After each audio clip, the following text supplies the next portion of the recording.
నూతన భాగవతము వరాహావతారము విధాత వరాహస్తుతి తలప రసాతలాంతరగత రక్షిత తలప రసాతలాంతర రక్షితి గ్రమ్మర నిల్పినెట్టి నీ కలితనమెన్న విస్మయముగాదు సమస్త జగత్తులోలిమై గలుగక చేయుటద్భుతముగాక మహోన్నతి నీవనత్తు పెంపలరిన కార్యముల్ నడుపనన్యులకు ధరమే రమేశ్వర.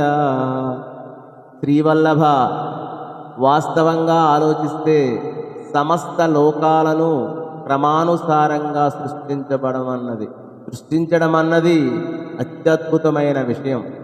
అటువంటి శక్తి ముందు పాతాళంలో ఉన్న భూమిని యథాస్థితికి తెచ్చి నిలిపిన ఈ సామర్థ్యం ఏమంత ఆశ్చర్యాన్ని కలిగించలేదు.